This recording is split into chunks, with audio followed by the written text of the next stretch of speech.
Dende Sanxenxo e para toda Galicia, Verán, Verán.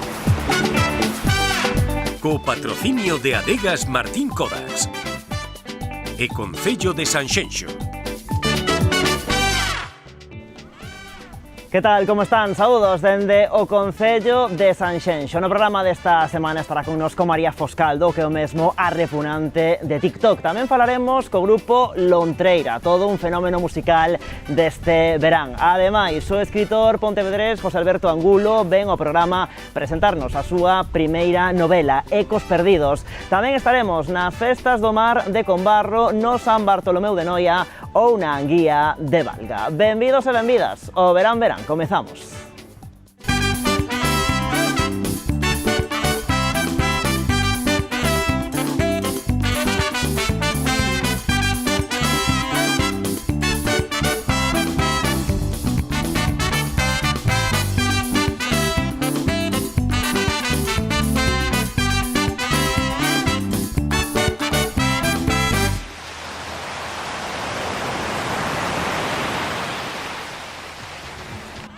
A primeira parada deste Verán Verán lévanos ata Noia. Ali acaban de celebrar as festas de San Bartolomeu con París de Noia, con Soraya e tamén con Azúcar Moreno. Por suposto, tamén estivo polas festas a nosa compañeira Matilde Vázquez.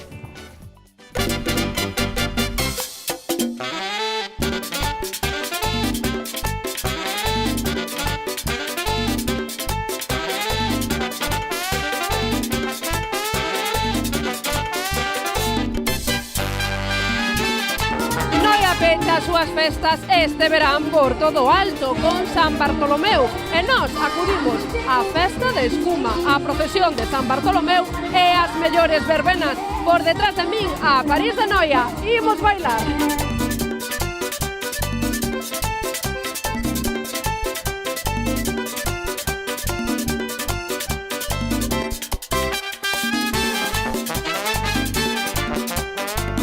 Primeiramente, de onde é?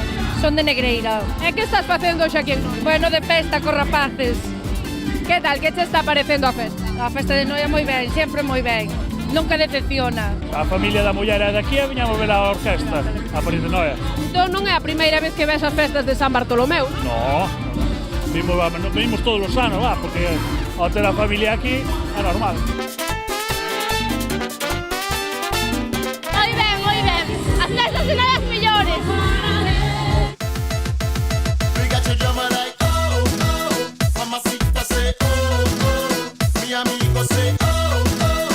De Lugo. É que fai un rapaz de Lugo aquí nas festas de... Home, nas festas de Noia, evidentemente. Todos os anos vimos as festas de Noia. Que te parece? Genial, vamos. A festa, a comida, a xente, todo. Que tal a compañía?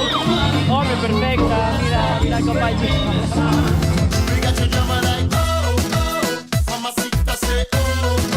De onde ves? Conta. Do Porto do Son, pero vivo en Suiza. Bueno, para unha muller de Porto do Son que vive en Suiza, que son as festas daqui de toda a vida? Pois en Suiza non hai festas como aquí en Galicia. Penso que en toda España non hai as festas daqui. De Bilbao, Eres de Bilbao, que faz aquí hoxe? porque estou de vacacións. Pero eu paso medio ano aquí e medio en Bilbao. Medio en Noia, medio en Bilbao. Eso. E cal se gusta máis, o medio de Noia ou o medio de Bilbao? Home, o medio de Noia, porque aí quitamos de festa e aí hai que traballar.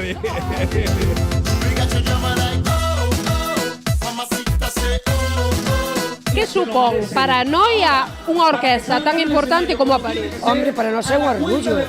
Hombre, a Orquesta de París é un orgullo moi grande para nós. Non podía faltar, nunca. A parte que o espectáculo que les dan nunca de Excelente. Moi ben. Bueno, gostanos moito, son de París de Noia. Si, sempre me gustou moito. Desde moi xoven.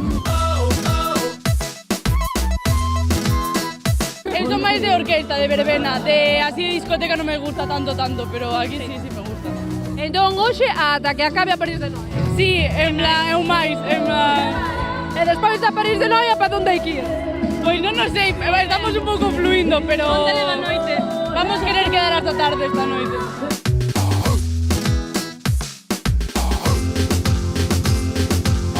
Cal dirías que foi o día que máis te gustou? Onte, o día dos conciertos. Azúcar Moreno, Soraya, tome máis. E hoxe, bueno, coa París de Noia, A ver, a París de Noia está moi ben. A ver, pero as 12 hai que marchar. a min gustame preguntarlle aos noieses, non, se estades orgullosos da vosa orquestra. Sí, moi orgullosos. Onte estivo bastante ben, a verdade que o pasamos guai, eu creo que o día grande vai ser hoxe, así que con ganas, a verdade. Que tal está indo, bueno, a actuación da París de Noia? Eu vim xa nas festas de Queiruga e gustaronme moito, pero creo que sendo de Noia aquí se vai lucir máis, en plan, que vai estar mellor. É unha festa estupenda, para repetir. Que viva San Bartolomeu de Noia!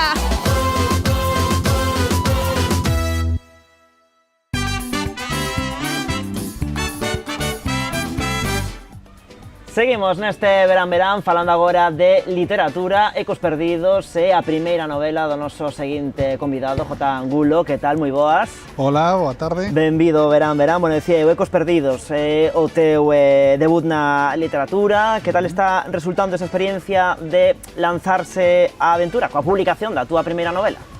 Pois, polo momento, moi satisfactoria, a verdade, e o feedback que estou recibindo da xente que o está lendo está gostando e sorprendendo moito o facto de que sexa unha primeira novela, verdad, que moi contento. Bueno, Ecos Perdidos ten unha longa historia detrás, estamos agora en plena promoción desta novela, pero xa podemos decir que é unha historia que ven de bello, en concreto do ano 2015, porque naceu, non, toda esta historia naceu nun blog nese ano, no 2015. Naquel momento, como lle ias dando forma ao que agora é esta historia? Pois, vamos a ver, Ecos Perdidos naceu ao comezo como un proxecto de literatura interactiva, no cual eu iba escrevendo un capítulo e cando terminaba o capítulo, ao final del había un inquérito para que a xente que iba lendo e seguindo a historia pudera ir votando como quería que continuara a historia. A cuestión que era que me encontrei co paso do tempo cando o proxecto foi crecendo, no que había que esperar a que a xente votara. Despois a xente moitas veces non era o imaginativa que quizáis debería ser. De facto, moitas veces me encontraba con que no inquérito puñas e tal personaxe recibe unha chamada telefónica. Sempre votaban a chamada telefónica. Entón eu fui me dando conta de que o proxecto estaba medrando e iso estaba lastrando moito, porque a historia tiña iba medrando e iba collendo forza. Entón eu collín e decidín pois pasar a un proceso creativo ao uso e tirar millas e fechar lo que era ese proxecto de literatura interactiva, aunque o 15-20% está na propia historia. Claro, bueno, sacaches esa experiencia, non, sí, desa iniciativa de literatura interactiva, algo pois non que pode aportar tamén algo como en este caso, inda que a xente a hora de participar era un pouquiño, polo que nos contas, un pouquiño conservadora, sempre tiraba un pouquiño quizáis polo máis sinxelo, non? Sí, tamén polo tema de quizáis a maior inmediatez posible, pero claro, cando a historia va collendo forza, tú o que queres é que as tramas, porque había máis unha trama xa en ese inicio da historia, que vayan evolucionando e a xente estaba poñendo moitas trabas a iso. Entón, pois, como te acabo de comentar, o sea, iba crecendo o que era o propio proxecto e se quedaba curto facerlo desa maneira.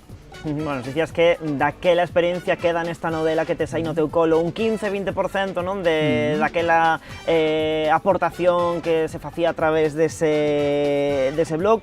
Non sei se ese 15-20% está presente ao longo de todo o texto ou é quizáis o punto de partida. Aí lle diches, é o punto de partida. Son os primeiros capítulos realmente. E a partir de aí ti xa vas construindo o resto da trama, non? A partir de aí xa comezou un proceso creativo uso, no cual a propia historia vai evoluindo e as diferentes tramas orixinais pois se van ampliando e evolucionando por sí mesmas, non? Bueno, nesta novela atopamos fantasía e ciencia ficción, non sei en que xénero a situas ti. É unha novela de aventuras. Simplemente que está, pues efectivamente, dentro dunha ambientación de ciencia ficción, fantasía non máxica. Cando digo fantasía non máxica, refírome a que non hai elfos nen magos, senón que outro tipo de fantasía. Ten unhas pinceladas de terror e, sobre todo, bastante misterio. Pero, en síntese, é unha novela de aventuras. Bueno, que ocorre dentro desta novela? Porque hai como dúas historias que transcorren non como en paralelo, podemos dicir, non? Sí, correcto, efectivamente. Pois a historia comeza nun suceso extraño nunha estación de tren para o que non hai unha explicación racional, ao mesmo tempo que na illa de Tenerife aparece unha cova que permanecía oculta e que se relaciona con un xacemento arqueolóxico existente no deserto arábigo, no que hai unos símbolos extraños, e a partir de aí serán un grupo de 3 arqueólogas e o único supervivente do proceso dese suceso extraño que ocorre na estación, que irán, como ben dis, avanzando por dúas tramas en paralelo, no que pues, investigación, constantes peligros, decisiones comprometidas, pues, van ir definindo la realidad tal y como nos a coñecemos. Claro, investigación, constantes perigos, polo que estás comentando ti agora, claro, suspense, entendo que ao longo prácticamente de todas as súas páxinas, non? Totalmente, totalmente. De facto, está feito dunha maneira na cual os capítulos comezan sendo un poquinho máis longos, no que te está permitindo pois, coñecer as personaxes, a propia ambientación, a historia.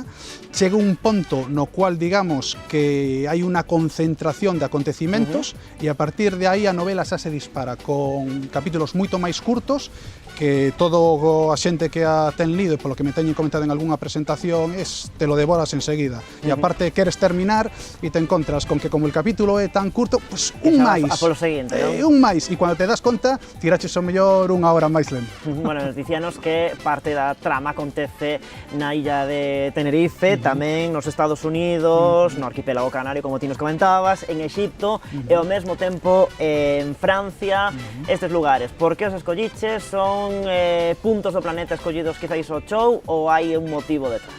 Hai un motivo detrás, hai motivo polos propios personaxes, polas seus pontos de orixen, porque eu cando escrevo procuro que todo o que sexa real e poda meter na novela sexa real e exista. El yacimiento arqueolóxico existe, evidentemente eu o novelo non é como eu o trato na novela, pero existe realmente, e as localizacións o normal é que existan e que se sean reais e estesen basadas en cousas que unha persoa que este lendo e coñece o lugar poder identificar, desde as cousas máis concretas, como por exemplo sae un auga mineral de $25 en un hotel e en ese hotel en concreto vale ese agua. Sí, o yo que sei, pues cuando algún persona se colle un avión, ese avión concreto, en o momento de ser escrito, existía esa línea aérea esa frecuencia, non? Correcto, sí. Bueno, ti és de Pontevedra, da cidade de Pontevedra. Hai algo dentro da novela que estea inspirado na Bóvila? No, desta novela non. E por que neste caso decidiches, entre comillas, escapar de Pontevedra?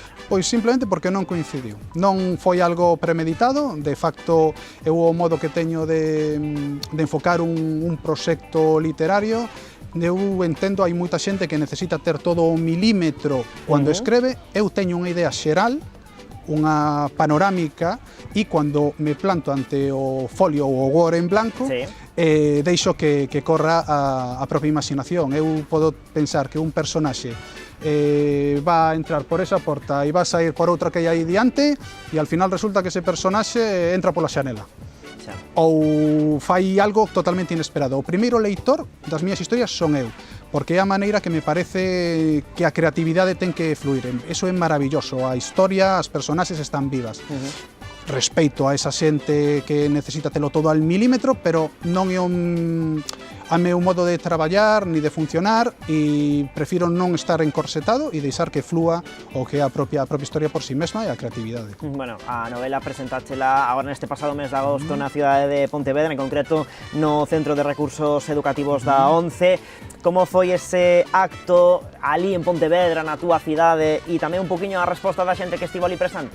Sí, pois a verdade que foi maravilloso, porque cando chegas a unha presentación e a xente leu a túa obra, eso non hai quen o pague. Falar, comentar, recibir preguntas dunha persoa que sí que leu a novela e que ten inquedanzas coa novela, e como me pasaría a min cando vas a unha presentación e podes facer determinadas preguntas que te quedaron aí pendentes de algo que te resonou na propia novela ou que te chamou a atención ou que queres comentar co autor, porque a liches, para min como autor é unha maravilla, foi fantástico, a verdade. Agradezolle a ONCE que me permitira realizar esa presentación. Bueno, estamos a falar dun proxecto autopublicado a través de Amazon. Por que te declinaches por este modelo? Pois non é o que eu tivera querido, pero sí que era o máis aceitado para o que eu buscaba. Non ter unha editorial grande por detrás non tiña moitas opcións, o sea, al traballar e comezar de cero, sen ter un padriño detrás ou ser unha persoa coñecida, non tiña moitas posibilidades de poder entrar.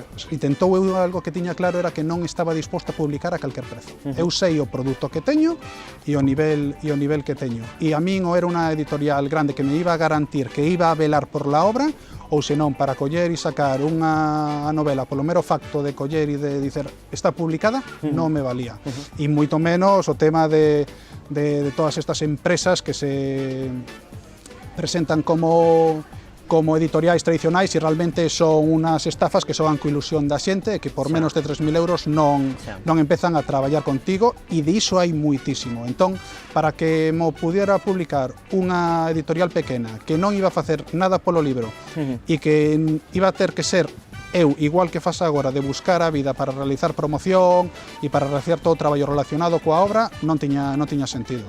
Claro, isto supón, no teu caso, un traballo moitísimo maior do que sería, non, a través da fórmula, digamos, convencional, porque ti és o responsable, non, de todo o proceso, non? Sí, desde logo, e non só eu, se non chega a ser pola axuda inestimable do meu irmão, de Jesús Angulo, sería literalmente imposible telo levado a cabo, porque maquetación, deseño, corrección, ele os meus ollos, realmente, e sin el non tería sido posible realizar isto. Porque ao final estamos a falar, como ti decías, non, de maquetación, o deseño, a escolla incluso da portada, a corrección lingüística, son moitísimos pasos, é dicir, detrás dunha novela hai moitísimas fases e son moitísimos meses ou incluso anos de traballo. Sí, aparte, cando comezas de cero e non tes ese respaldo detrás e tes que ser ti el que faga absolutamente todo e tienes que aprender, pois iso, de diseño, de corrección, de maquetación, tal e como se fixo, foi o meu irmão e el, pois eu comezando de cero totalmente. Entón, por iso realmente o proxecto comeza en 2015 e tarda toda esta cantidad de anos en realizarse, aparte del propio proceso creativo, que é un libro bastante extenso, como podedes ver, non é finiño, todo o proceso iso de corrección, porque este libro, a verdade, iso sí que non se pode negar, e toda moita xente que o ten lido di que se nota el traballo realmente que hai detrás, porque realmente sí que ten bastante traballo por detrás do que é o proceso creativo, non? A todos os niveis, sí. Bueno, e para unha persoa que queira lanzar a súa primeira novela, como de complicado introducirse neste mundo editorial? Non sei se cadra era máis fácil hai 20 anos ou é agora quizáis un poquinho máis fácil porque se abren outras opcións, como por exemplo publicar a través de Amazon? Todo depende de lo que o autor ou autora busque. Si o que tú buscas é simplemente coller e ver plasmado en papel ou en un formato que a xente poda adquirir ou ler a túa obra, é o mellor momento de todos. O que ocorre que tes que ser consciente de que todo cambiou moito. Tú a día de hoxe queres entrar en contacto con moitas editoriais e o que te encontras é que non se aceptan manuscritos non solicitados, ou te exixen entrar por axente literario, e os axentes literarios, a inmensa maioría deles non aceitan tampouco manuscritos non solicitados. Precisamente, moita desta xente vai a pescar directamente a todas estas plataformas, porque aproveitan nestes momentos que se lea pois a novela, romántica de vampiros. Automáticamente tú tes acceso a un catálogo, moitas veces dá exactamente igual la calidade, porque o único que queren é aproveitar o momento de estar en el momento aceitado, tirar desa oportunidade. Claro, e teñen onde pescar directamente, non ter que facer esa criba previamente de recibir centos de manuscritos semanalmente e acudir directamente aí. Entonces, digamos que temos esos dous lados contrapostos, non? Todo depende moito do que a xente quera, porque, claro, moita xente desde fora non se dá conta que, por exemplo, en un país como o Estado español, non hai máis de 200 persoas que vivan da literatura da escrita. Entón, claro, hai un descoñecimento real do que hai por trás de unha dun autor ou dunha autora. Bueno, ti estudaches, como a min, xornalismo, pero decidiches, entre aspas, escapar dese sector, non? Contanos por qué, a ver. Vamos a ver, eu o fixen con totalmente vocacional, o tema de facer xornalismo, mas no momento no que te encontras con que os traballos que te poñen en riba da mesa son entrar a unha hora, moitas veces sen cobrar ou cobrando en precario horas e horas e horas e non saber cando vas a sair, eu non estaba disposto a iso. E como xa te digo, foi vocacional e intentei, pois, co típico que nos ha acontecido a todos na propia facultade, de intentar sair un pouco do que é o rollo do xornalismo tradicional, pois montarte unha productora ou ir de freelance e tal cual, pero non foi saindo porque o que tú pensabas cos túas compañeiras, cos teus compañeiros, o pensábamos todos.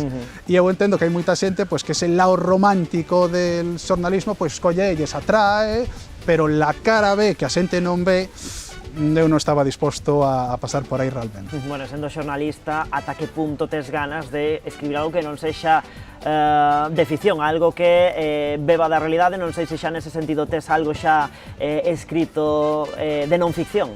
Non, eu mato o gusanillo da realidade, co que comentábache antes do tema de que o armazón da novela, todo o que podo é real, é realidade. Os compañóns, as diferentes localizacións son reais. Incluso, por exemplo, en algunha cousa que segues, aparece o que sei, un bar ou unha tenda de mobles en tal rúa que a citas. Existe esa tenda de mobles, existe todo iso, non en esta novela, este caso que estou contando, pero procuro apegar a historia á realidade o máximo posible. Por lo tanto, para ti o realmente gratificante é mergullarte, non, nese mundo que ti creas, non? Totalmente, claro, eu son o meu primeiro leitor. El primeiro que disfruta co que eu escribo son eu. Eu non escribo para os demais e pensando no que os demais os pode gostar ou deixar de gostar. Eu escribo o que me gosta a min. Se tes a grandísima sorte de que a xente lle gosta e o feedback que me chega da xente é que sí que lles está gostando, pois eso te enche muitísimo. Aparte, eu o teño claro, non é escribir un libro e deixalo aí. A miña idea é dedicar a miña vida ao que é a escritura e que sexa iso, unha carreira de fundo e dedicarme en corpo e alma a intentar ter oportunidade de chegar a ese punto. Bueno, decíamos que esta publicación Ecos Perdidos nace no ano 2015, arrancas con esa experiencia nese ano, pero en que momento comezaches a escribir? Sendo ademais o xornalismo unha vocación, como nos comentabas agora, supoño que isto de escribir xa ven dende cativiño. De sempre, realmente ven de sempre. Eu o recordo que teño de comezo era a típica redacción que te mandaban na escola e eu, pois, en vez de facer a redacción que mandaba a mestra, pois, fixenme montei toda unha historia. Aparte, incluso, me lembro que o meu irmão tiña unha estrella ninja de decoración e tal, e collín a estrella ninja e la dibuixei como puiden no tal, para darlle tamén un valor engadido que a propia historia. O sea, xa desde pequeno, e o tema de con 8 ou 9 anos xa xogaba o rol, a propia fantasía, digamos que sempre estiven vinculado a contar historias.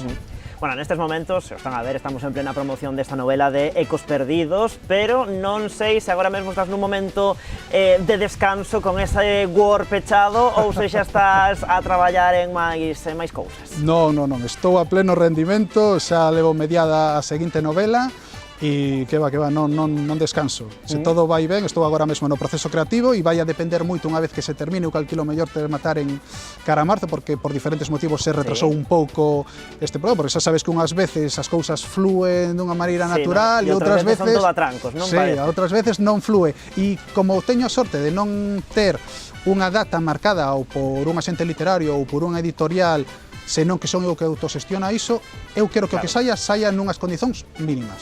E entón me dedico, pois iso, al proceso creativo como vaya fluindo. Bueno, non sei se agora que está xa pola metade desa seguinte novela, se xa nos podes adiantar un pouquiño de por onde van ir os tiros. Pois mira, a novela Ecos Perdidos sería unha novela mistura Javier Sierra, Dan Brown, e a nova novela tira máis por el mundillo de Stephen King. E neste caso se circunscribe toda a novela na zona da Ría de Vigo.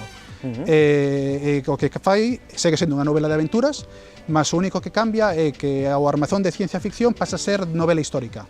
pero la fantasía non máxica, el terror e o misterio están todo aí, son unha serie de ingredientes que aí están. Xa nos comentabas agora algún autor, cales están sendo, non? Xa nos citabas agora algún, as túas inspiracións e cadra de partida para esta seguinte novela.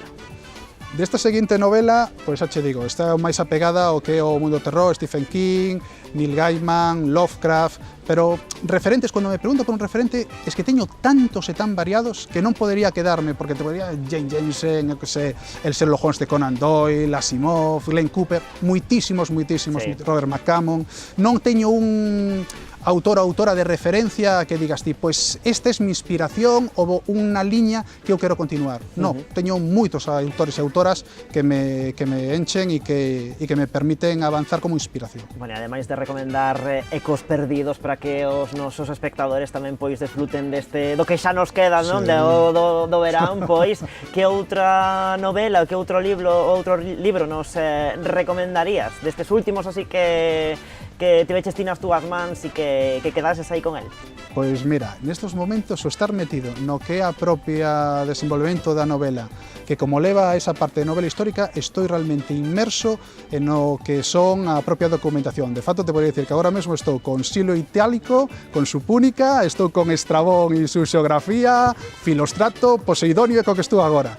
Pero se te tivera que recomendar unha novela, pois Neverwhere de Neil Gaiman. Bueno, pois con esa recomendación, por suposto, insistindo en Ecos Perdidos, quedamos de contado, imos ir ata o Concello de Valga, porque ali acaban de celebrar a súa festa da Anguía, como sempre, pois multitude de propostas, de iniciativa e de moi boa gastronomía, pero antes teño aínda que brindar con J. Angulo por estar hoxe aquí connosco no Verán, agradecerche a visita, douche por aí a túa copa, agradecerche esa visita ao programa. Chin, porque vaya todo ben.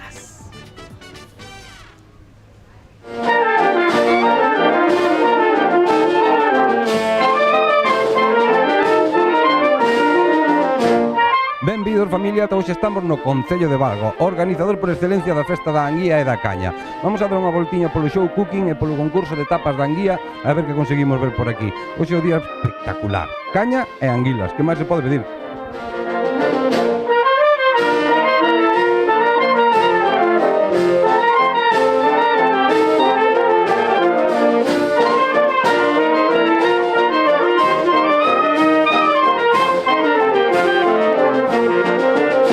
Estamos co alcalde do excelentísimo Concello de Valga, Bello Maneiro, que nos vai explicar un pouquiño a Festa da Anguía e da Caña desta fin de semana. Ben, pois levamos non esta semana, sino durante todo o mes con actividades. Hai aí 3 chefs que organizaron durante todo o mes distintas actividades e demostracións para todos os gustos, non? E, bueno, pois hoxe é, digamos, o día grande onde hai a degustación tanto da anguía como da caña do país nas 3 variedades, non? Que é branca, ervas e tostada. Isto digamos que non é nada de factoría, isto é todo artesanal, como ten que ser. Isto todo é produto do noso concello, non? O bagazo que é do viño que se produce aquí no noso concello, pois ven para aquí e de aquí pois sale esta caña tanto blanca como de ervas, son dúas, porque son dúas as potas que temos, non? Caña blanca, caña de ervas e caña tostada. En donde? Aquí, no Concello de Valga, na Festa da Anguía e da Caña. Moitas gracias, señor alcalde, por atendernos.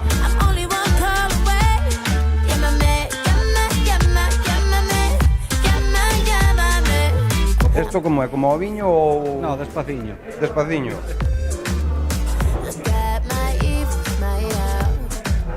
Ah, que está boa.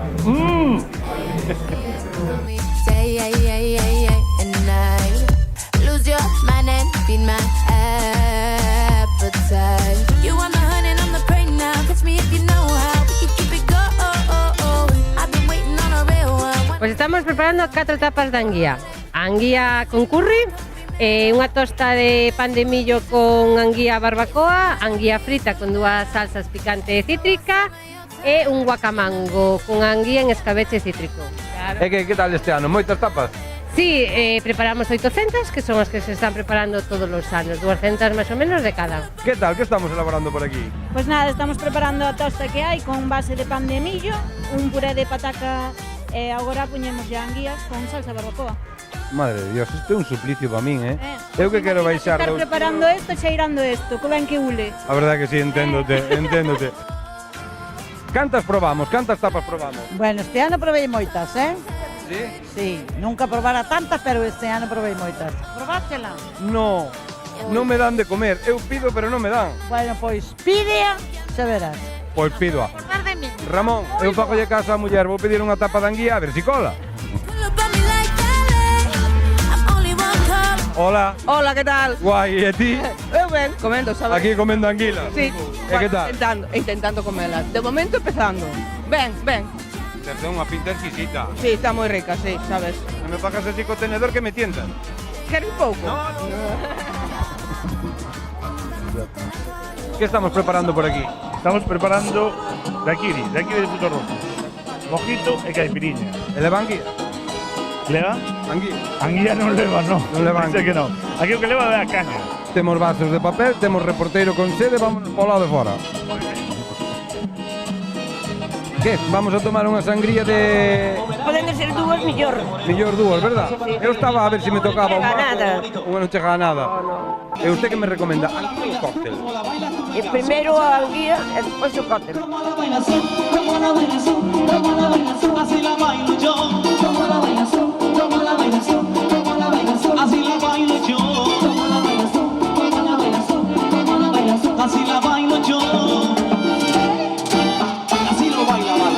Como é o teu nombre? Carlos. Eres de Valga? Sí, señor. Experto facendo queimada? É a primeira vez, pero é un espectáculo, Pois agora vamos contrastar a información. Hostia, está buenísima. Dicen un pecado, perdón. Está buenísima, ¿Por qué están esperando por ela? Reparte que nos pegan. Vamos a falar aquí con este home que me estaba dando unha recomendación para tomar a queimada, pouquiño a pouco, verdad? Sí, pouquiño a pouco ten que ser. Usted xa acatou, verdad? Eu xa probei, encantado. De 10. Cojonudo. Teño os cacharros vacíos, non hai que me bote nada. Anda. Dille que veña para aquí a botala. Hai que chamar ao concejal que veña cunha serra. Ajorudemos. Mira que vai esta noite. Dale reggaetón, venga. Mi morena linda. Está quentiña, está moi boa. Quita o frío, verdad? Quita o frío de carallo. Las mellores festas de Valga. Aquí, e a caña está especial. ¡Salud!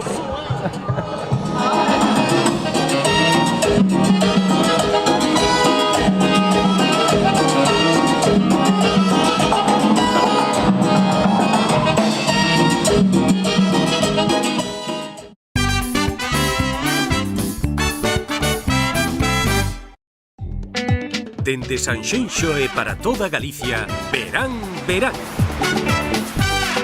Co patrocinio de Adegas Martín Codax e Concello de Sanxenxo.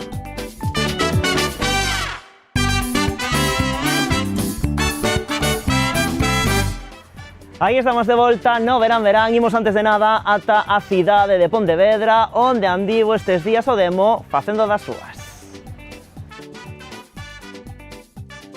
A cidade celebrou un ano máis a súa festa do Demo, unha cita na que os nenos e as nenas son os que andan detrás do Demo para facerse co seu rabo. Como manda a tradición, xogos, carreiras, música e petardos non faltaron nesta tradicional festa. Esta curiosa iniciativa estivo a piques de caer no esquecemento. Foi recuperada no ano 2001 e dende aquela cada vez son máis os que se unen á comitiva dun evento no que tanto os pequenos como os maiores gozan e moito. Este ano o Demo fixo tamén parada no centro de día Saraiva Senior, levando un pouco da súa música e das súas falcatruadas aos maiores de Pontevedra.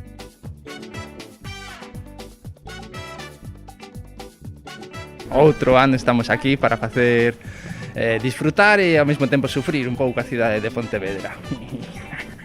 Hai que correr. Conecto. A quitar, que vamos a facer, Antón? Quitar de que? El clavo. Vamos a quitarle o rabo demo. Eso. Venimos a quitarle o rabo demo, verdad, Santón? Pois algúns vimos disfrazados, xogamos e tiramos os petardos. E de Pontevedra ata Poio, ata a Festa do Mar de Combarro. Ali, música, gastronomía e, por suposto, moitísima tradición mariñeira nunha cita que congregou a centos e centos de persoas. Tamén en Combarro, un equipo de Canal Rías Baixas.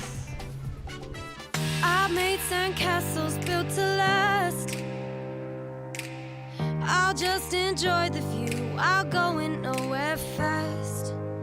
I'll comb this beach for a new... Hola, ¿qué tal familia? Aquí, admiradores del mar. Sí, estamos de vacaciones y hemos pasado a ver la fiesta. ¿No sois de la zona? No. Pues me tenías acento como de Coruña, Lugo. Pues no, soy catalana, soy de Barcelona. ¿De dónde viene esta gente? De Sevilla. ¿De Sevilla? De un pueblecito, de una comarca que se llama el Aljarafe y es de Albaida del Aljarafe. Madre mía, qué kilometraje para venir a comerse unos mejillones, ¿no? Sí. Venimos en coche a conocer Galicia y de momento creo que este es el pueblo que más nos ha gustado. Combarro, sin duda. Sí, Combarro, sin duda. ¿Cómo le llamaríais a esto en Sevilla? Una barquita. Aquí se le llama jamela. Jamela. Jamela. ¿Qué? ¿Disfrutando de la fiesta del mar en Combarro? Sí, estamos de visita, venimos desde Albacete y la verdad que es una pasada. El pueblo nos ha encantado y bueno, la fiesta tiene. ¿Que es la primera vez que estáis por aquí? Sí, yo sí. Yo la segunda vez. Yo estuve hace unos 10, 11 años. Entonces ya conoces los mariscos, ya conoces el mar. Por supuesto, y el pueblo. Y los hórreos, típico por los hórreos. La gente tiene que conocer este pueblo sí o sí. Vamos, no hablaré yo mal de los pueblos de La Mancha siendo manchego, pero Combarro es precioso. Me parece uno de los pueblos más bonitos que hemos visitado en los últimos días. Aquí, admirando todo lo del mar. Sí, ese es. ¿Y qué? ¿Con decisión para probar todos los productos de aquí de Combarro? Si podemos, lo probamos todo, desde luego, sí. ¿Sí? ¿Que es la primera vez? En Combarro, sí. ¿Cómo andamos? ¿De aquí, de Combarro? No, son de Santa Lucía de Ribeira. Pero bueno, ¿eres repetidora? Repetidora porque este sitio é fantástico, a xente é fantástica e o día, ainda que non acompaña moito, fai calorciño. É que nos recomendarías hoxe en Combarro? O que a gastronomía, a exposición? A gastronomía, a xente, o ambiente... ¿De aquí, de la zona? No, ya veo yo que estamos todos con Alvariño. ¿Qué es la primera vez que estáis por aquí, por Combarro? La primera vez. La primera vez. También, la primera vez. Pues yo os digo yo que vais a repetir, ¿eh? Y como esperéis, por las 11:30, 12, ya no os vais. Perfecto, es la buena intención. Ya la cuarta vez que estamos sola, Insistiendo con la comida. Insistiendo con todo. Entonces estamos con el pulpo a tope, ¿no? Pues un poco más que decir. Pulpo. Pulpo. Pulpo a todo. Pulpo. Every second with you last 1 to 100 so fast I'm gone. Hola, ¿qué tal chicos? ¿Trabajando duro hoy? Bastante, con mucha gente queriendo probar los pinchos, que bueno, que les traímos para que prueben un sabor de Galicia. Mucha gente, la verdad que esperábamos que no fuese tanta, pero ha sido a tope siempre. La gente se anima, ¿verdad? A comer el producto del Se mar. ha animado bastante, fíjate que la fila sigue y no para. O sea,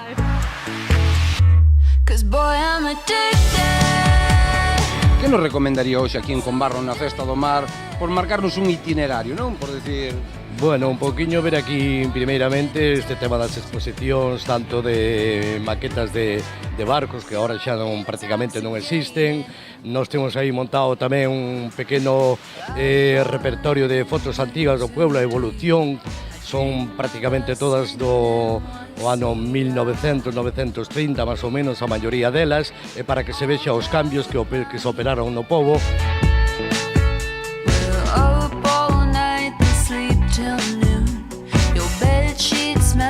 Moi boas por aquí, vamos a preguntarlle a estos señores, ¿qué tal, señor? Admirando a fotografía. Mirando as fotografías porque volver a recordar a nosa niñez. Milloro de antes ou da hora? Cada cousa no seu tempo. Cada cousa no seu tempo. Cada cousa no seu tempo, daquela era unha maravilla e hoxe sigue sendo tamén unha maravilla, pero distinto. E se hai algunha foto que o leve aos tempos de antes de todas as que temos por aquí, cal sería? Mire, este home que anduven con el ao mar, anduven con el ao mar. 1 to 100 so fast I'm gone. I'm going. 'Cause boy, I'm addicted. I'm so addicted. I told you I don't wanna get attached. You hit me like a drug and I'm a mess. Boy, I'm addicted. I'm so addicted. I told you I don't wanna get attached. You hit me like a drug and I'm a mess. You're intoxicated.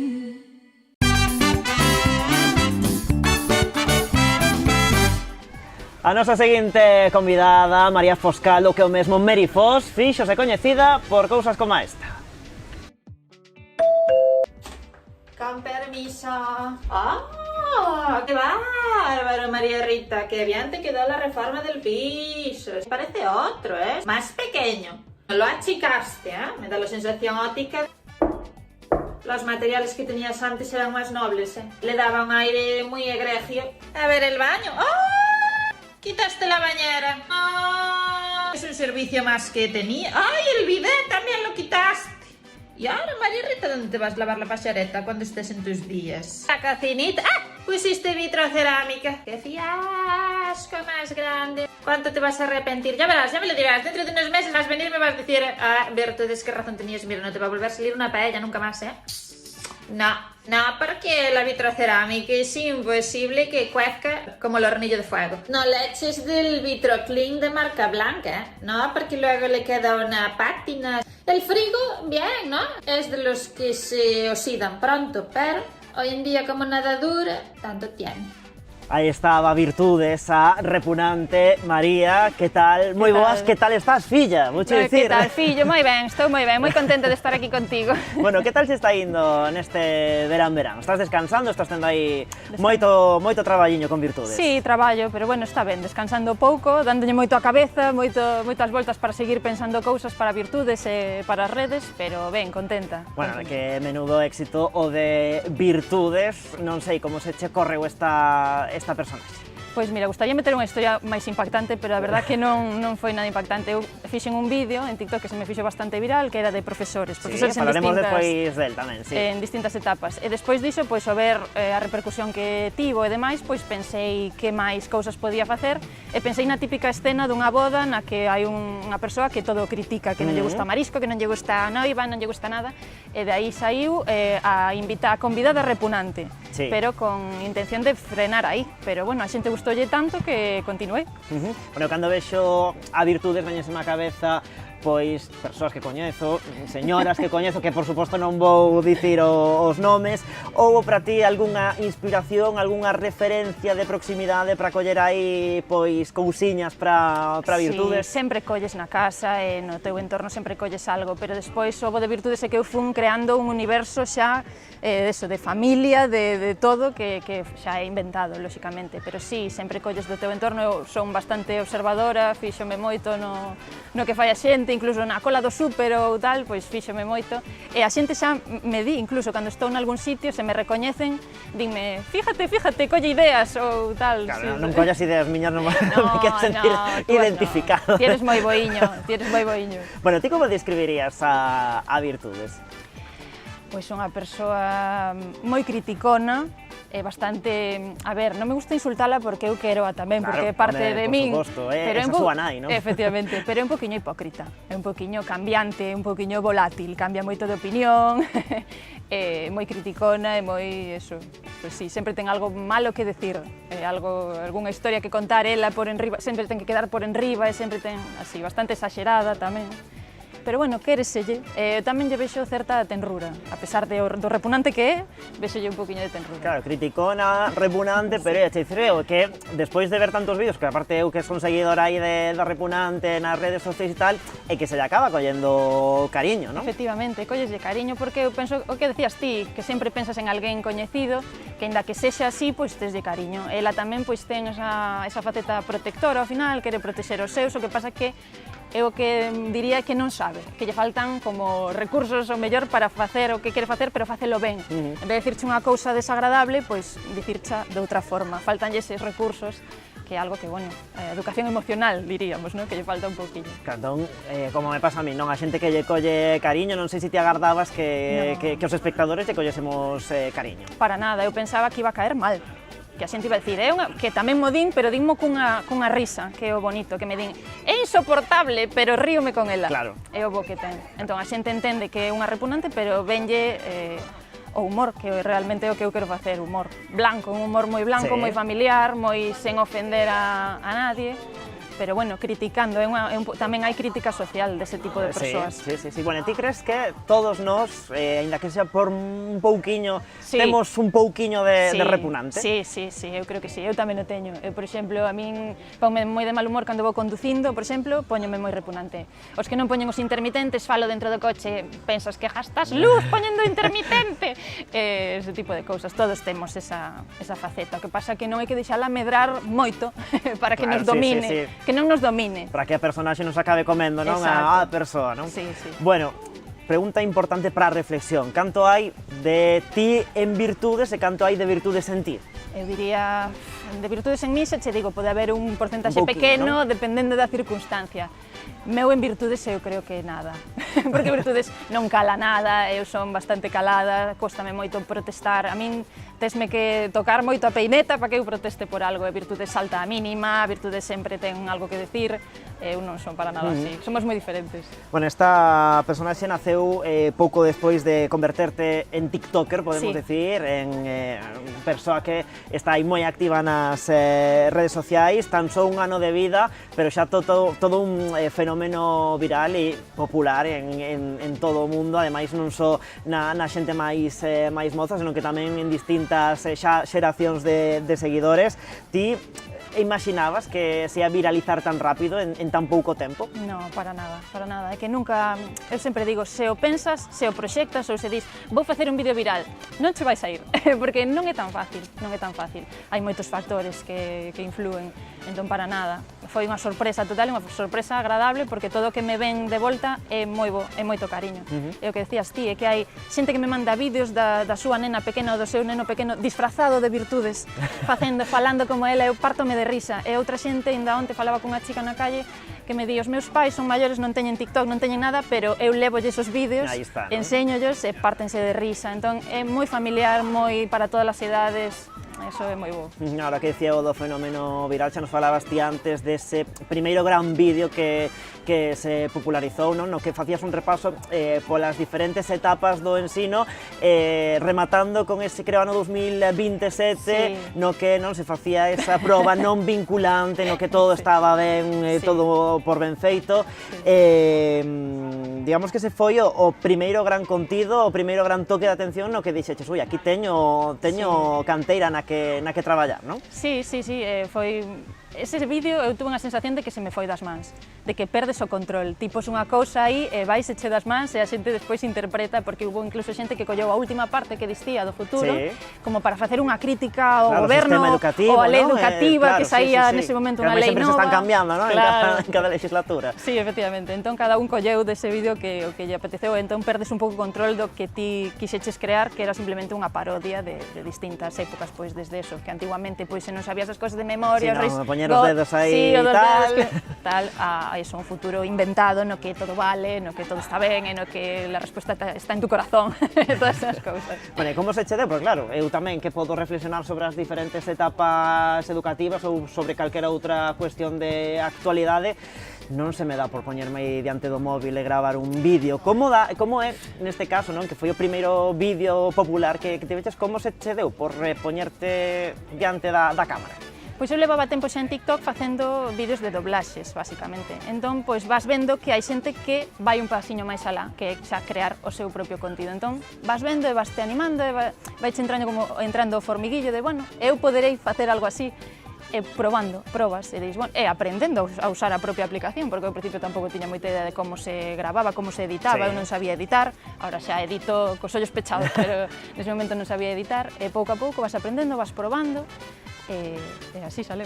Claro, para hacerte ese vídeo que creo que tiña 1 millón de reproduccións, máis ou menos. Sí, 1.200.000. Compartí uno, Arturo Pérez Reverte, non sei, cando viches iso, claro, aí, claro, ao compartilo el, popularizouse aínda Claro, máis, sí. como te sentiches nese momento?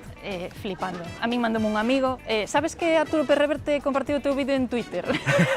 No, perdón? Pois non sabía, porque eu non teño Twitter, entón non sabía. Mandoume o pantallazo de Pérez Reverte retuiteando o vídeo e foi increíble, a verdade. Pero bueno, é o que che digo, Pérez Reverte, por exemplo, colleu a última parte dese vídeo para usalo como crítica á lei educativa, cando, bueno, eu simplemente facía unha parodia en varias etapas, non simplemente aí.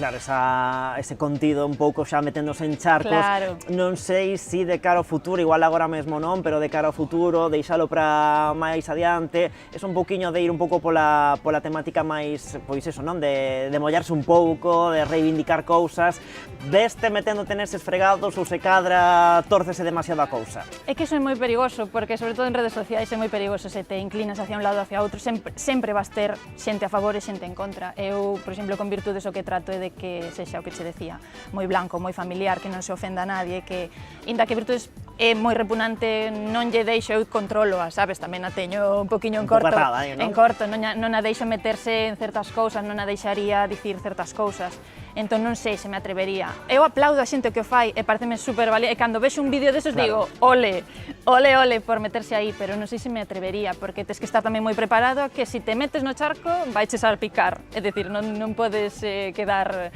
nadar e guardar a roupa, se te metes no charco vaiches a salpicar e tes que estar preparado para eso. Sí, perdón, No, simplemente eso, que non sei, eu non me vexo de momento, a non ser que fora unha causa que eu estea moi, sabes, moi concienciada con esa causa e diga, mira, dame igual, eu opino este punto, pero non, de momento non sei. Si decía eu, a estas alturas non sei se xa perdiches a conta de cantos capítulos levas de Virtudes, porque claro, non sei con canta frecuencia estás publicando. Antes publicaba a diario, pero agora xa é imposible, porque eu traballar tamén, estou con Televisión de Galicia, tamén con Virtudes TVG, bueno, para HBO tamén fago vídeos e demais, pois xa non podo publicar a diario, agora estou facendo 3 semanais, 4, como moito, porque xa máis xa é imposible. Pero os vídeos de Virtudes, si, xa perdín a conta, non sei cantos fixen xa. 100 e pico, supoño, non sei. Claro, agora que falabas de Virtude nesa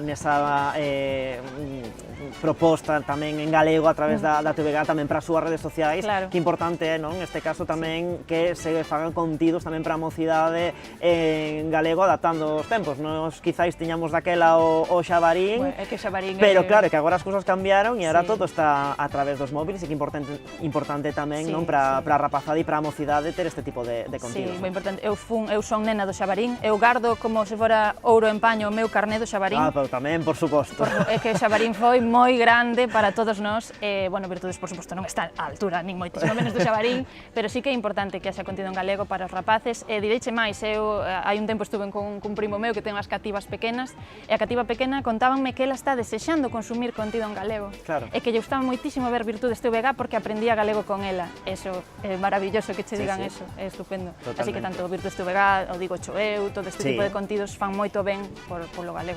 Bueno, decíamos antes que xa perdeches a conta de cantos capítulos levas de Virtudes, polo tanto, de onde sacas tantas ideas? Porque esa é a pregunta. É complicado, non? Esa é a gran pregunta, por eso che decía ao principio que non descanso porque estou todo o tempo pensando, pero moita xente tamén me manda ideas, tes que facer a Virtudes aquí, tes que facer a Virtudes alá, e bueno, moitas veces mandan boas ideas, de feito hai xente que lle digo, vouche contratar de co-guionista porque a xente ten moi boas ideas, e outras veces simplemente a base de darlle voltas á cabeza. Non? E de ir pensando, a ver que fixen eu, a quen vin por aí, non? A quen, en que me podo onde non a inspirar, levei aínda, ou simplemente da propio universo que lle creo, de Maruja, de Kendra, de José Manuel, de Jessica, pois seguir tirando dese fío, por aí. No momento de gravar, non sei se xa tes todo escrito e dai non saes, ou tiras moito de improvisación? Gústame improvisar. É moi difícil, o sea, non me atrevería a improvisar, digamos, nun escenario, morro, caio redonda. Pero na casa, como estou eu sola, co móvil e co trípode, pois sí, teño moitas das cousas anotadas do que quero decir, pero despois deixome ir. E hai veces que funciona e as partes máis graciosas do vídeo son as que improvisei. Cando te metes aí no papel. Sí, cando me meto xa en ser Virtudes e digo xa chorradas como se fora ela de verdad, a veces é onde sale o máis gracioso. Non sempre funciona, pero sí, a veces sí. É curioso que acabas de dicir que faz estes vídeos que te gravas, pero en riba dun escenario non te ves. Moito respeto. Eu son gran consumidora de monologuistas, de todo eso, e admíroos moitísimo e non me vexo capaz. Hai xente que me di, sí, bueno, ti vas aprendendo. Sí, eu sei que se vai aprendendo, lóxicamente, a primeira vez que te subes a un escenario non o vas a facer igual de ben que cando levas un tempo. Pero que eu son moi tímida, aquí onde me vexo moi tímida, moi nerviosa, estar diante do público ponme bastante nerviosa. Non me vexo capaz, pero nunca se pode decir nunca, obviamente, pero de momento non me vexo capaz. Fíxate que son as cousas, eu que non me considero unha persoa tímida, non sería capaz de facer ese tipo de vídeos, sí, e ti non, que dis que és unha persoa tímida, faz ese tipo de contidos, non? Sí, pero por exemplo, a xente tímida como a min, TikTok e todas estas redes, veunos Dios a ver con elas, porque eu nunca tería feito algo así, porque, por exemplo, nunca fixen teatro, que moita xente no colegio facía teatro, sempre escapei, eu era das que cando había unha obra de teatro eu facía así que non me miren a min, eu non vou, porque o pasaba fatal. En cambio, estou facendo así o parvo para centos de miles de persoas, pero non é o mismo, porque ti estás na túa casa, estás protexida de alguna forma. Bueno, falamos tamén de virtudes un poquinho da súa evolución, xa citabas agora algunhas desas personaxes que van nacendo non ao seu redor e que se foron pouco a pouco incorporando a medida que Virtudes iba vivindo máis aventuras, non? Sí, funlle creando ao principio dicía nomes ao show, decía Maruja, eu que sei, Emérita, Ludivina, pero despois xa empecé a pensar, claro, teño que empezar a respetar isto. Porque se xa lle creo... un racor, non? Claro, un racor, un universo de virtudes. Entón xa tuve que facer incluso un árbol genealóxico de que familiares mencionei. Entón, pois ten esta neta, este neto, este fillo, esta filla, esta tal... Pero bueno, a xente falle moita gracia. Eso tamén acolle todas esas personaxes novas que eu lles invento, acólleas moi ben. A xente pregunta por Kendra, pola vegana de Mondoñedo, por todo por José Manuel. Entón, é estupendo que a xente acolla as miñas locuras, que as acolla tamén. E non sei se xa o tes descartado ou se o contemplas en algún momento darlle vida, non? A algunha desas personaxes con algunha posible colaboración, algún cameo de algún outro tiktoker ou de algunha outra persoa ou actor que te apeteza, non sei, por exemplo, Maruja, non? Que é quizáis a máis célebre de todas as personaxes de Virtudes. Sí, claro, non o valorei facer colaboración con alguén para que sexa Maruja, pero penso, despois eso atache no sentido de que se esa persoa é Maruja, despois sempre ten que ser Maruja. Se esa persoa é a voz de Maruja, tense que respetar, entón é o que me preocuparía. Non o pensei, a verdade. De momento son voces, a veces pido na casa, podesme facer esta voz de Maruja, outras veces fago eu, de momento son voces, non? Pero que alguén sexa Jessica ou que alguén sexa Maruja, parece, non sei, non teño claro. Hai que facer aí unha proposta, un casting para buscar a Jessica, a Kendra e a Maruja. Mira, as redes sociais, xa o sabemos todos, non? Moitas veces son difíciles de xestionar, xo comentábamos antes, non? Hai pois moitos haters, moitas persoas que simplemente van aí a atacar e a machacar. No teu caso, como están sendo? Están sendo boas? Estánse portando ben contigo ou tamén atopas polo medio algunha cousa que... Mira, dame rabia ter que mencionar o comentario malo que me chega cada moitísimo tempo, porque en realidade a maioría son moi bons. Entón, a veces quedámonos co hater ou co tal de turno que che ven a decir unha burrada, cando a maioría da xente é boa, é cariñosa, é injusto. Entón, sí, de vez en cando hai algún despistado que che di algunha cousa desagradable, pero hai que saber darlle tamén o valor que ten. O mellor, incluso hai xente que non entende que é un personaxe. Entón, claro, o que é unha burla, non?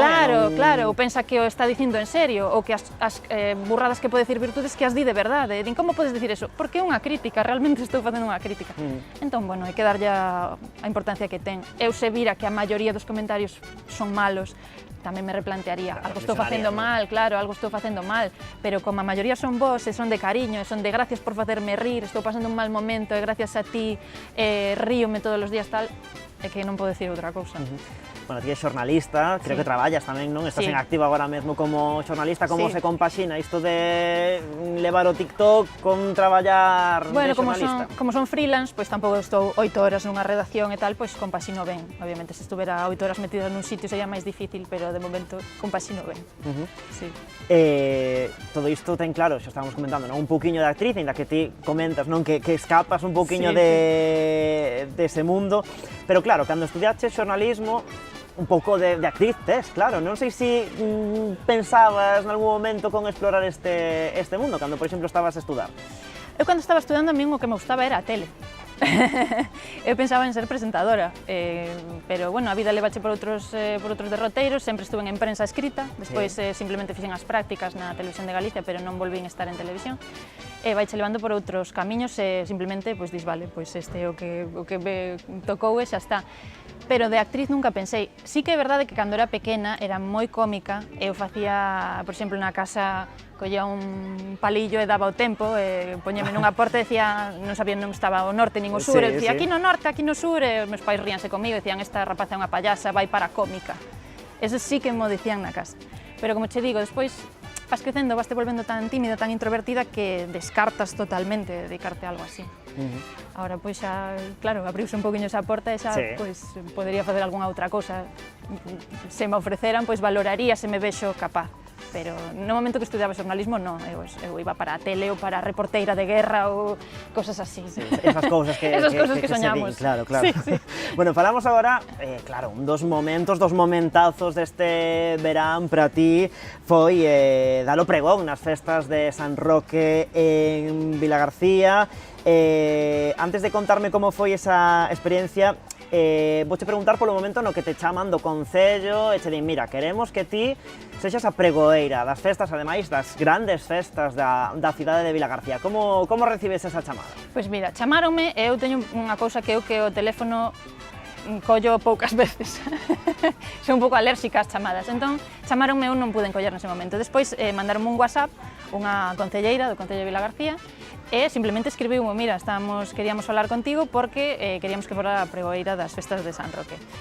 Eu quedeime así, bastante, como un minuto ou 2 minutos, volvendo a ler, non me parecía increíble. Nada, contesteille prácticamente o momento dicindolle que sí, que era unha honra, e dixenlle, pero mira, sabedes que eu non son de Vilagarcía, digo, por si é algo, e dixeme, sí, xa sabemos que non és daqui, de Vigo, eu son de ainda Vigo. que estás a vivir, non, en Vilagarcía. Sí, xa hai moitos anos que vivo en Vilagarcía, e dixeronme, non hai problema, para nós és unha vilagarciana máis, non hai problema ningún, e nada, de aí xa quedei con elas no Concello, bueno, reunirme co alcalde, ca concelleira, ademais, deronme carta blanca para que dixera o que quixera, para que fixera como eu quixera o pregón.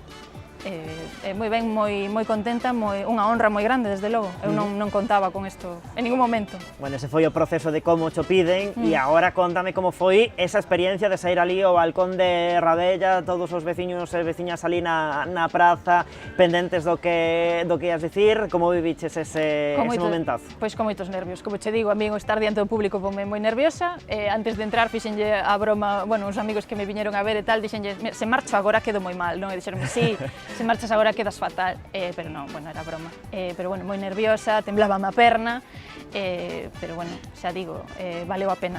Vale a pena pasar ese mal momento, entre comillas, de nervios, porque é unha cousa moi, vamos, é que é única, é unha oportunidade única dar o pregón. Bueno, nese pregón, o pregón díchelo ti, non o deu Virtudes, pero Virtudes tamén estivo por ali moi presente, non? Claro, eu pregunteilles, vos queredes que o dea Virtudes ou que o dea eu? Dixeronme o que ti queiras, Eu dixen, bueno, se facemos unha mezcla, porque claro, eu quería no pregón facer referencia á miña experiencia vivindo en Vilagarcía, entón como Virtudes non é de ningún sitio, pois Virtudes non pode, se o facía todo Virtudes non ten recordos, non ten background de Vilagarcía, entón non iba a poder sacar eso que eu quería sacar.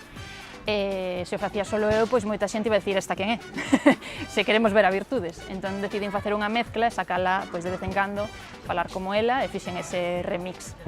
Bueno, xa estamos arrancando ese novo curso, non, agora en setembro, supoño que xa aí no teu escritorio, na túa mesa de traballo, xa moitas ideas para esta nova etapa que arrancamos agora logo das vacacións, para continuar aí a tope con Virtudes. Non sei se xa tes aí moitas cousas pensadas. Teño un blog de notas no móvil que se chama Ideas, bueno, é inmenso, o que pasa que despois revisito e digo, non me convence, entón teño que ir, ao final vou día a día, sabes, ao final vou vendo que ideas teño pantallazos tamén, cando a xente me escribe, me di, leva aquí e tal, fago pantallazo, gardo, e despois pois vou revisitando e tenme que inspirar tamén, porque mellor non é tan fácil como dicir, leva aquí, non, tenseme que ocurrir algo que eu vexa que pode dar, que pode ser gracioso e tal.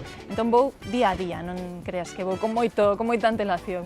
Bueno, pois imos rematando xa a entrevista, temos aquí estas copas de Martín Codas coas que temos que brindar, colle por aí a túa, eu supoño que a Virtudes tamén lle gusta moito este viño, non? Por suposto, a Virtudes é moi aficionada ao viño. Pois un placer, María. Gracias a ti, Dani, gracias.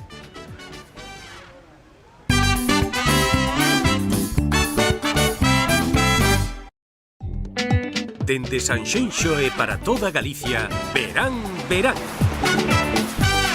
Co patrocinio de Adegas Martín Codax e Concello de Sanxenxo.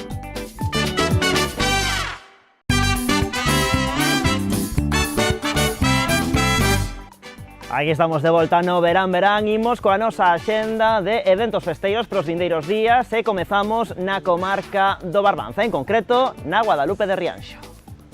Los besos de mi boca no fueron suficientes para que te quedaras conmigo para siempre.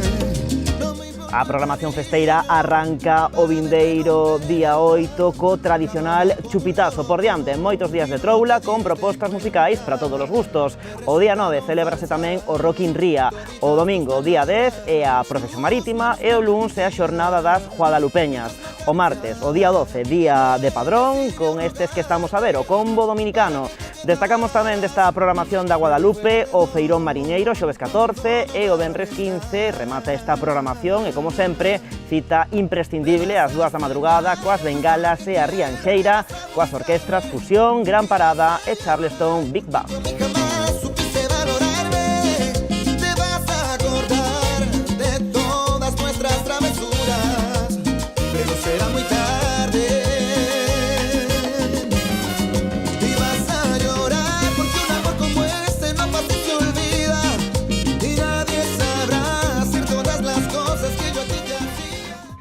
En Vilaxoán todo a punto pro Festival Revenidas. Non sei que vai pasar, aquí se sube o mar, por min me chora así, praia na capital, é que sexa o que queira, se ti é máis eu estamos ben. A localidade ten preparados 4 intensos días con moitísimas propostas musicais. O festival comeza o xoves día 7 con, entre outros moitos, Desacato, Tremenda Jauría ou Descarnivals. O venres, Fillas de Casandra, Los Chicos del Maíz, Tropa do Carallo ou Sheila Patricia. Na programación do sábado, Escape, Rodrigo Cuevas, Heredeiros da Cruz e Daqui da Ría cun concerto especial 20 aniversario. Tamén La Matumbá, o Ravelo ou estes que estamos a ver, Familia Camaño. O domingo día 10 pechamos o festival coa Sardiñada Popular, Uxía Lambona, a Yaya DJ ou Xosé Luis Romero e a Liboria. Todas as cousas que me sentan mal.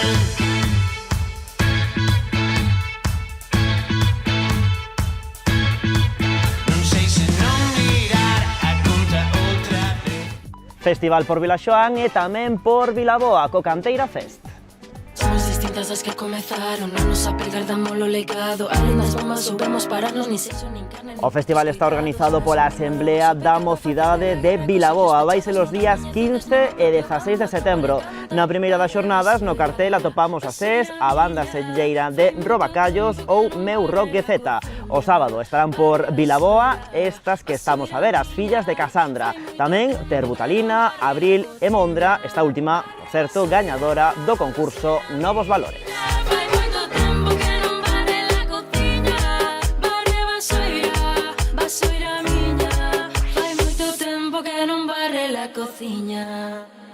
Es que coñecemos a carita trampa, sempre deseñada para vos salir. Dixe de diños todos os vosos cuidados, esta casa en que habitamos non é hábito dun rei. Que unha e outra vez, quitando a vos semizas sin saber por qué. Somos las villas de todas las que se plantaron e dixeron barre vasoira miña, fai moito tempo que non barre la cociña.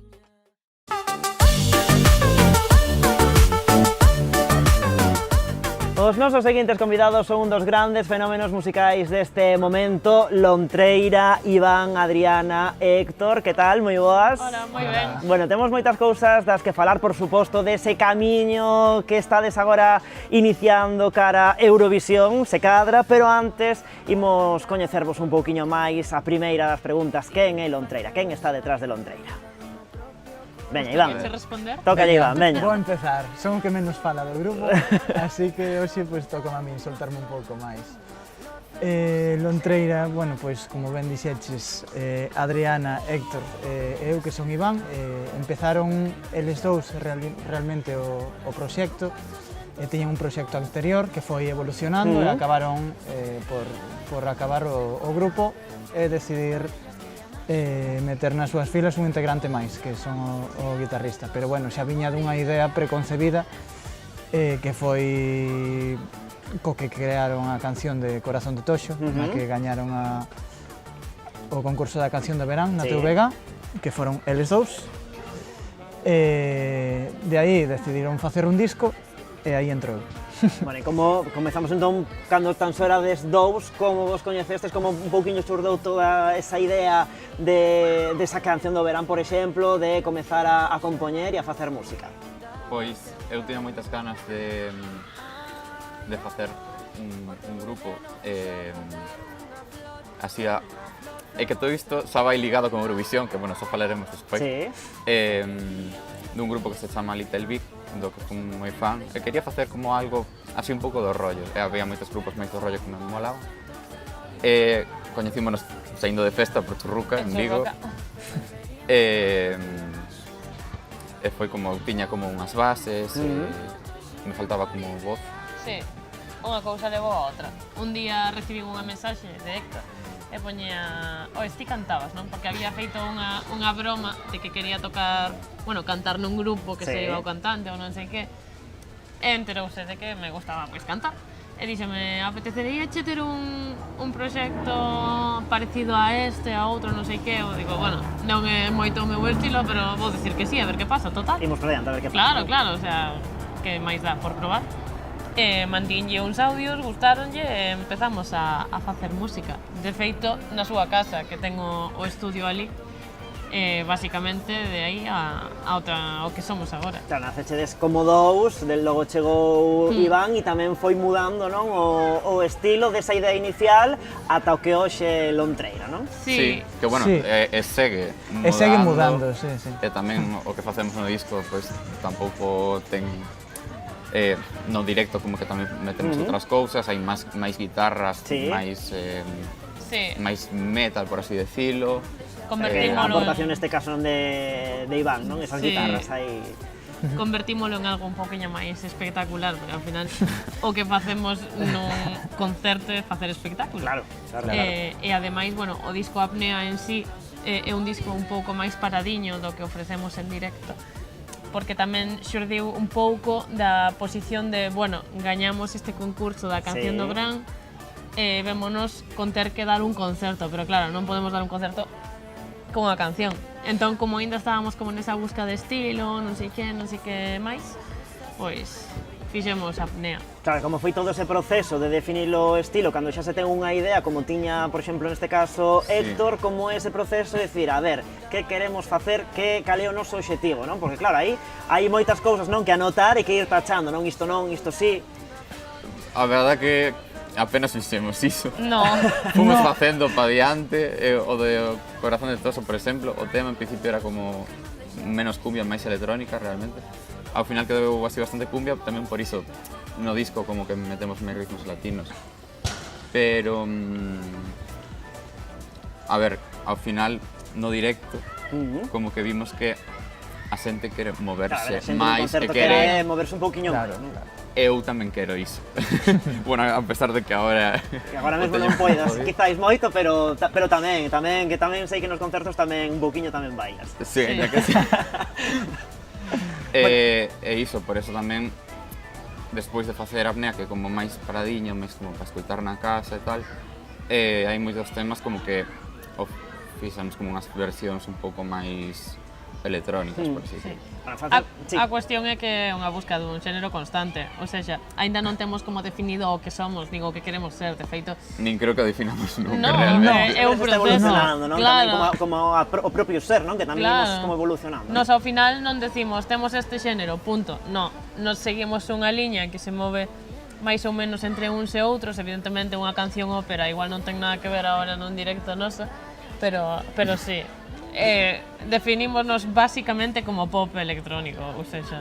O que vaya saindo no momento é como nos sintamos cómodos, simplemente, non nos cerramos a ningún xénero. Bueno, agora afondamos un poquinho máis nese disco en Apnea, pero imos facer parada, claro, nese gran momento como foi gañar ese concurso da canción do verán, que, claro, tivemos a canción sonando na TVG, na Radio Galega, 20 veces ao día, podemos dicir. Como vivistes ese verán? Porque claro, supoño que sería un soño, non? Conseguir ese recoñecemento e estar sonando aí cada 2x3. Estábamos traballando demasiado, creo. Sí. Eu estaba nunha orquesta e tocaba moitísimo. E máis, cando gañamos, chamaron a ela. Eu estaba na universidade, o sea, eu nin me acordaba de que nos habíamos apuntado, porque foi rollo, buah, mira, Héctor mandándome unha mensaxe, eu traballando no chiringuito, ai, isto, apuntámonos. O seguinte mensaxe de Héctor. Bueno, foi idea de Rocío, da Quinquillada. Claro, bueno, ainda non había respondido, sí. era en plan, bueno, no, porque non se caía un caña, va, apunta, total. Claro, que non tiñamos un videoclip, Claro. Como que mandou Rocío, mira, igual vos interesa isto.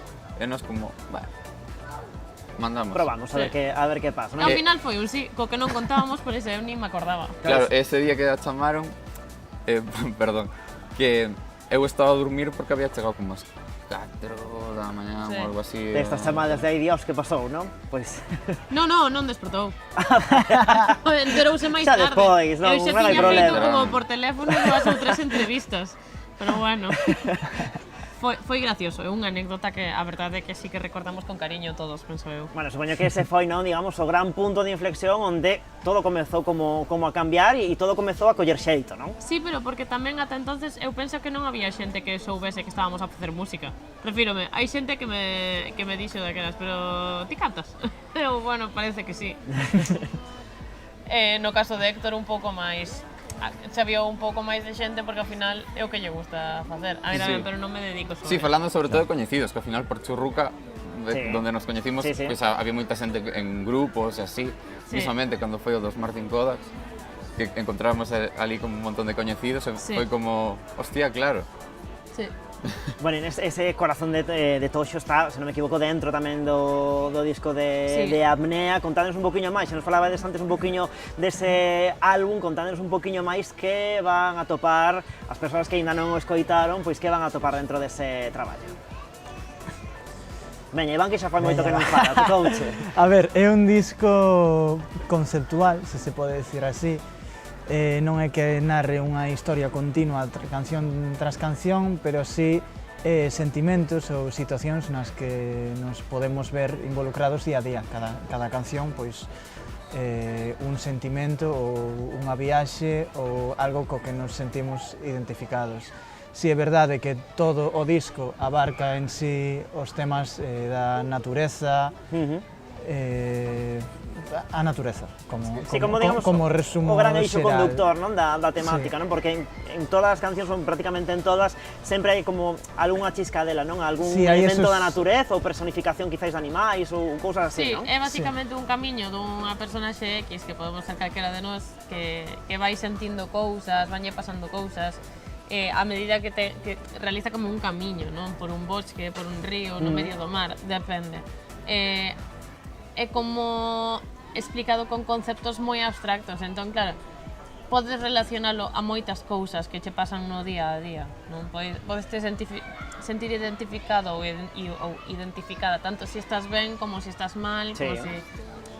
Non sei, é un camiño, como o camiño da vida, pois o mesmo. Tal cual, falábamos antes, non, desa música electrónica, pero non tedes medo tampouco a fusionar ese estilo con, por exemplo, a música tradicional, que tamén, en certa medida, tamén está moi presente, non, no conxunto das cancións. Como foi ese traballo, ese proceso de fusión ou integración, quizáis, de ritmos ou de fórmulas da música tradicional dentro deste proxecto? Pois, a verdad, foi como calquer outro estilo que poida haber que nos poidamos como influenciar. Por exemplo, no disco, así ao momento máis claro, igual son as cunchas da fonte. Pois pegaba un ritmo así e foi como, pois con as cunchas pode estar guai realmente. O mesmo que a formación en sí do grupo. Como foi xurdindo, eu igual lle decía, pois quedan ben unhas punchas, ou el me decía que queda ben unha flauta, e surxiu porque sí, sin ter intención de que fose. É verdade que chega un punto cando faz un tema no que diste, bueno, aquí non se pode meter nada máis, está o tema acabado, entón non vamos meter porque sí. Claro, hai que forzar a máquina, non? Claro, claro. Entón, cando o tema estaba, pois estaba. Igual estaba con cunchas, igual estaba con, non sei, con a guitarra. Claro, moitas veces nos atopamos co problema de que hai formacións que lle teñen medo, non, a romper con ese puritanismo, non, da música tradicional e que non se atreven a sacala desa vitrina na que está, en este caso, pois mesturala con outros ritmos totalmente diferentes, non? A ver, é que tamén é verdad que en apnea, por exemplo, non hai moito da música tradicional. O máis cercano que hai son as cunchas. Que pasa? E máis, estou me lembrando en A Fonte que a idea inicial do sinte ese de tiririririri era cunha gaita. No, eso era en Campo da Festa, non? No, eran A Fonte. No. Creo que na Fonte. Era na Fonte fijo, que recordo perfectamente, probalo e non quedaba ben, entón, pois, foi un sinte. Claro, ao final trátase de que vaya non fluindo e que todo vaya casando. Se queda ben, se queda mal, pois como dicíades agora, non, pois vai fora e non pasa nada. O caso é que non haxa medo, non? Non haxa medo a introducir ese ritmos ou eses instrumentos como as cunchas, que son tamén todo un icono, non, da música galega, non? Que sexan un instrumento que se usa tradicionalmente non significa que non poidamos usalo nós. Que ao final, ti definíndote como un estilo en concreto, fechaste moito a outros e nós non queremos eso tampouco. Entón non definimos a apnea como un disco fusión tradicional porque non o é. Non é para nada. Non é para nada.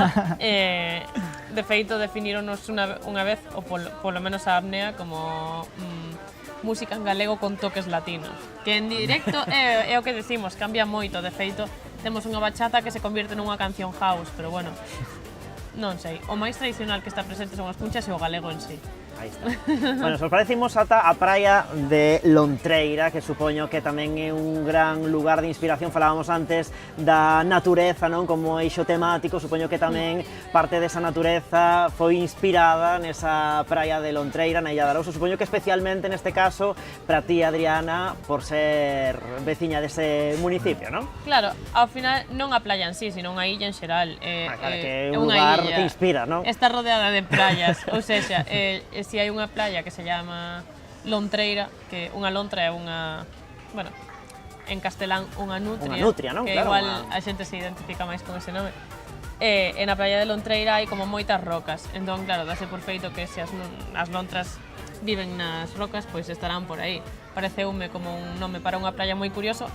Unha cousa, digo, ata entón non coñecía que se chamaba así. Entón, claro, foi como, guau, que bo nome. E que eu non sabía, a ver, tampouco coñezo o nome de todas as praias de Illa de Arousa, non? Pero non coñecía que xusto esa praia, que teño estado nalgúna que outra vez ali tomando sol, etcétera, se chamaba como vos. Pois sí. E si, a illa é un lugar no que surxiu moita inspiración, polo menos para as letras e para os poemas de apnea, que ademais de cancións ten poemas que recitan un pouco máis claramente o que é a viaxe desta persoa e os seus sentimentos en relación coa natureza. Moitas veces tamén polos paseos de Carreirón, na illa e demais. Nese proceso de escoller o nome, cando atopachedes esa praia non tivechedes dúbida, tiña que ser Lontreira, ou houve aí ese proceso que se soe abrir moitas veces de ter aí unha lista infinita de nomes e que non dabades atopado? Antes de o concepto Lontreira en sí. Bueno, tiñamos outros proxectos que tiñan outro nome, pero bueno, non era Lontreira nin era a canción do Brán. Claro. Refírome no momento de ter o tema da canción do Brán gañado. Claro, de repente é o mesmo que co disco, necesitábamos algo que ensinar en directo e necesitábamos un nome, necesitábamos lo rápido, ademais, claro. Entón dixemos, bueno, xa que escribo bastante basándome na Arousa e tal, vou abrir o mapa e vou buscar pois algo que me guste, non? E vin Lontreira, sorprendíme e dixen, buah, é genial Lontreira. Preguntei a Héctor se lle molaba, si que lle molaba, e a Iván tamén. Así como apareceu, quedou. Aí quedou. Bueno, decíamos, non, que a illa vos inspira, ti es da illa, ti es de Meis, e ti de Moaña. Claro, todos das Rías Baixas, decíamos antes, non, que a illa inspira a Adriana. Ata que punto todo o que nos rodea, que non é pouco, crea en vos unha inspiración a hora, por exemplo, de compoñer as melodías, os ritmos, as letras, non? Totalmente, moitísimo. E bueno, e non só paisaxes en sí, senón ás veces a falta de iso tamén. Por exemplo, eu, coa cuarentena, coa cuarentena, non senón despois, cando estive en Portugal como encerrado nun piso moi pequeniño, aí como que creei moitísimo, tamén igual por esa falta de tal. Entón, a mí como que... A morriña. Sí.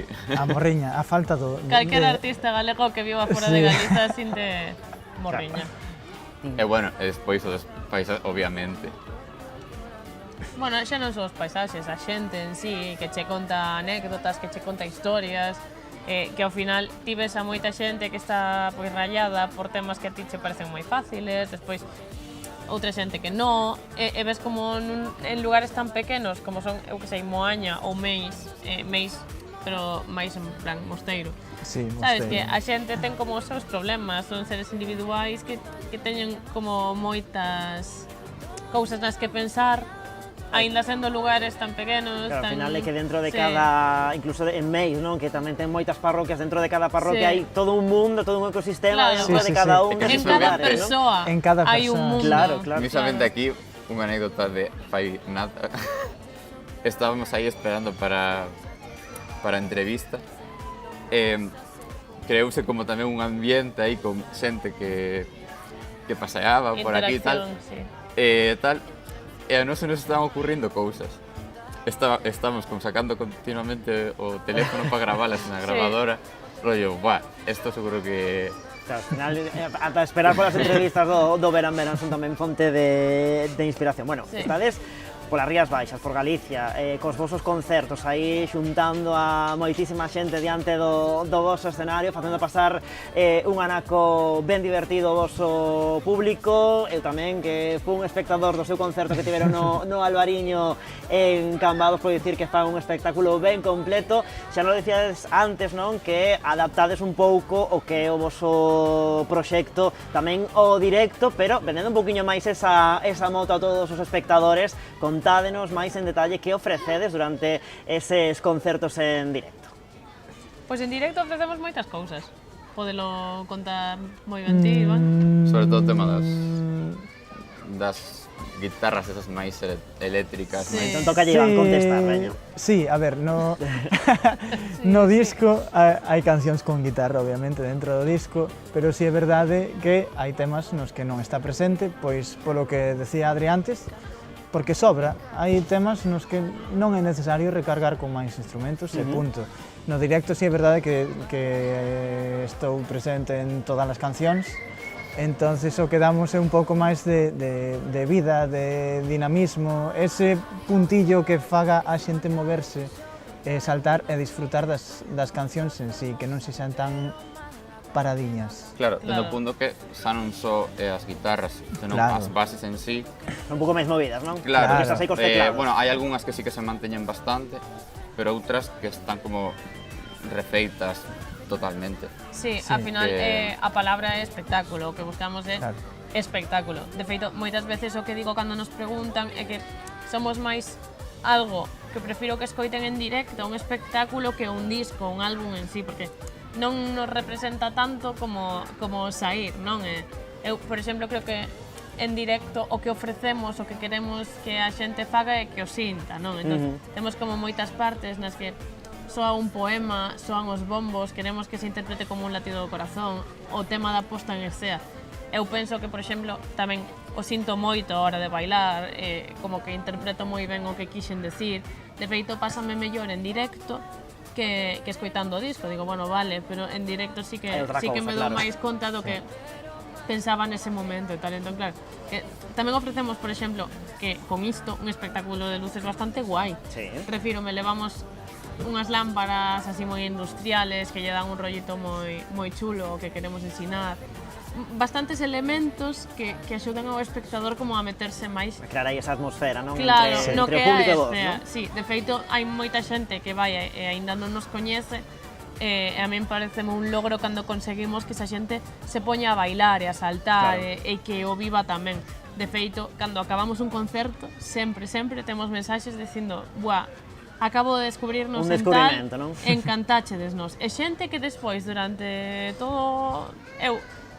durante hasta agora, que nos viu e se ouvía as cancións, as historias e demais, sabes, que ao final acaban sendo fans. Que pasa? realmente? Digo que realmente tamén o tema do directo foi algo que fomos probando e a medida que, por exemplo, temos un tema en directo subido do noso primeiro directo no Auditorio da Illa, que era o de Contravento. Sí, e ti ves eso, non se parece nada. Realmente tal cual o disco. Foi cando dixemos, joder, realmente... Hai que darlle ese valor, non? Claro, foi cando... O directo, non? Sí, a ver... Cando puseme outra vez aí co proxecto tal a refacer como a base en house, e facemos pois ese cambio, e metemos outras guitarras e todo iso. Ao final... Sí. Nada, proba error, que non se aprende. Eu tampouco había dado un directo na miña vida, entón fun vendo un pouquiño onde me sentía máis cómoda, como nos sentíamos máis cómodos entre os tres, sabes, que podíamos facer, que non facer. Hai cousas que non ensaiamos, como pensei, sabes, que saen soas a partir de ir rodando.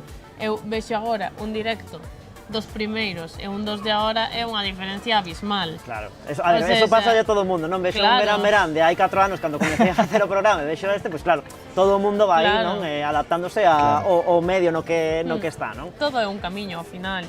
Claro, é un grupo, pois, sí, é que Lontreira é un camiño. Empezan vai evolucionando. Bueno, temos que falar, non, como arrancaba a entrevista aí con ese cebo dese proceso, dese camiño cara a Eurovisión precisamente, non ese camiño que leva ou que pode levar a Lontreira cara a Eurovisión. A ver, todo comeza porque este grupo que temos hoxe aquí connosco se coou entre o top 100 da lista La Elección Interna, no seu día, están xugueiras, meténdose tamén nesta lista de La Elección Interna. Non sei como vos pillou a noticia, sorprendeuvos, agardabades algo así? A ver, eu antes de isto sí que vira como algunha cousa de un par de personas en Twitter como Lontreira Eurovisión. Claro, @Lontreira como animando. Eurovisión. Sí. En plan, es broma, pero si quieres no es broma. Claro. Pero bueno, non lle di con moita importancia. E máis, con todo o que significa Eurovisión para min, que me flipa Eurovisión. Entón, foi como, sería la hostia que... Xa non o tema de poder chegar a ir ao Benidorm ou Eurovisión, xa que se estivese tanteando esa posibilidade, non? Senón que a xente... apoyase eso. Nos quise salir, que nos ir vise como alguén que pode ir a Eurovisión, como con potencial. O tema é ese, que é unha lista feita por fans. Claro, porque isto é unha páxina web que é a través dos usuarios de Eurofans, porque normalmente van a entrar os Eurofans, lóxicamente, son os que van escollendo a quen pode representar mellor, neste caso, a España no Festival de Eurovisión. Entonces, estamos aí gracias a eles. Aí non te presentas. É a xente que te escolle. De feito, eu pola mañán vin a cantidade de artistas e de cancións que estaban nominadas e presentadas, porque eu ata que nos nominaron non sabía nin que existía esa página. Eran un montón, o sea, eran moitísimos artistas e moitísimas cancións. Entón, claro, entremos ou non en Benidorm Fest, que nos xa fijo que nos presentamos. Entremos ou non, elixíronos como un dos 100 mellores, e xa non dos 100 mellores, dos 24 mellores por agora. Eso é unha fantasía. Ao final, a nivel España, é moi guai. E había artistazos como Nati Peluso tamén na elección esa, sabes? Que eu son super fan. Entón, claro, non sei. Claro, isto pode supoñer acabar seguindo, bueno, pues, os mesmos pasos que tan xugueiro, non? Primeiro aparecen en la elección interna, logo van ao Benidorm Fest.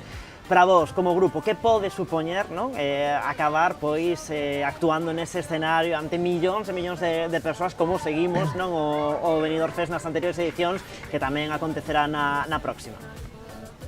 É que para min é un dos meus soños como así... A cúspide. Clave, dende pequeno realmente. O de Eurovisión, é que para mí Eurovisión é... Claro, porque polo...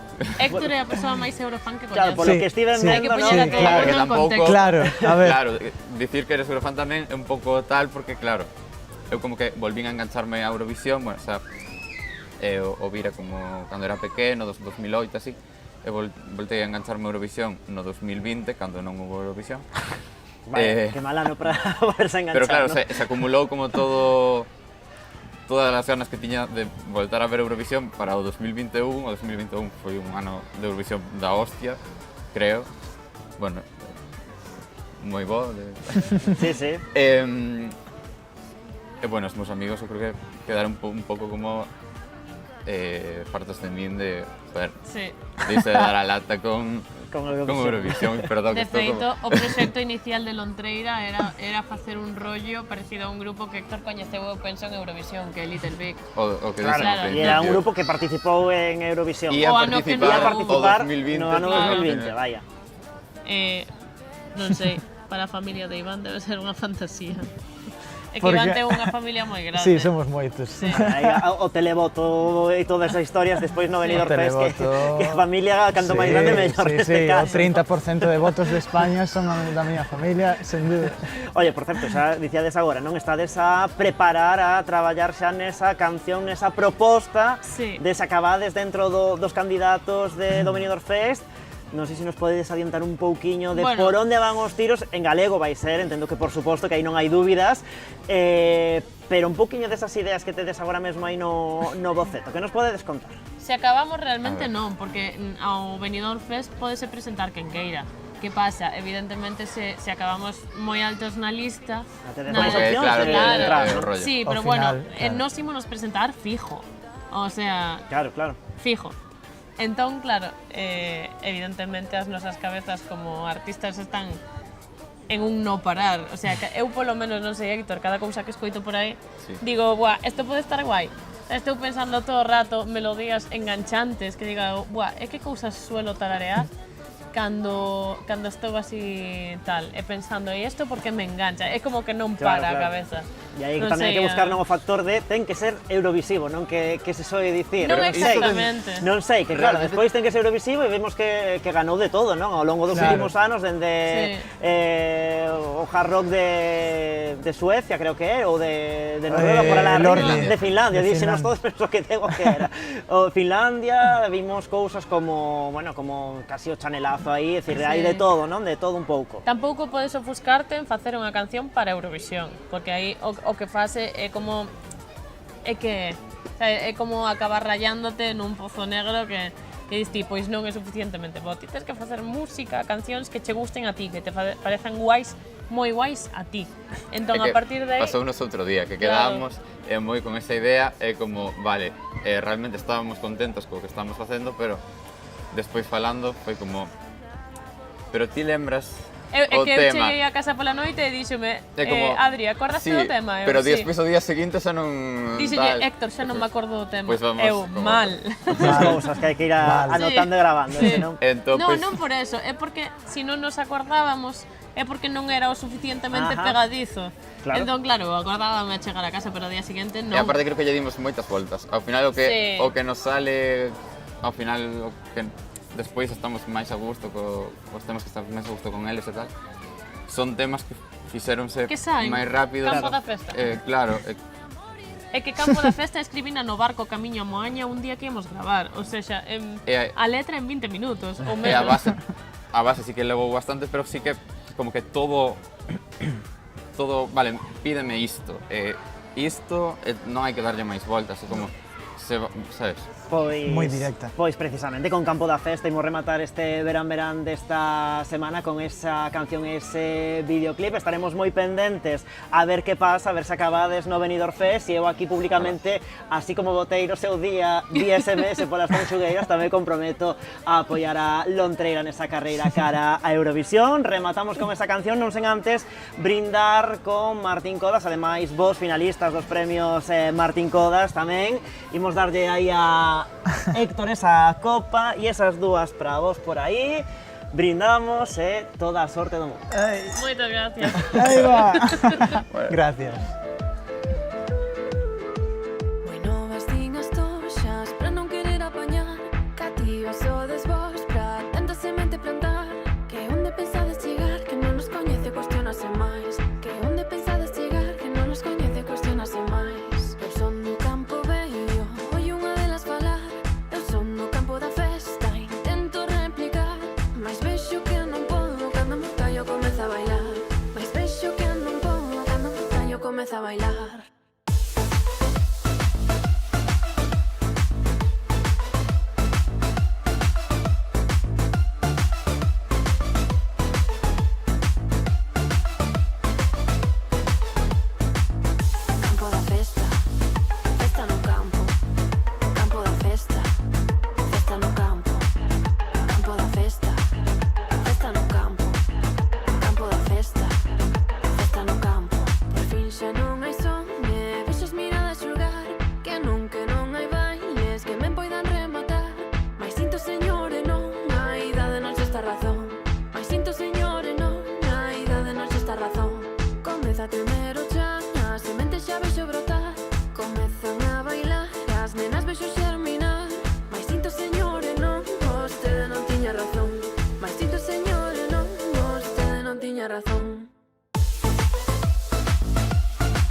Dende Sanxenxo e para toda Galicia, verán, verán.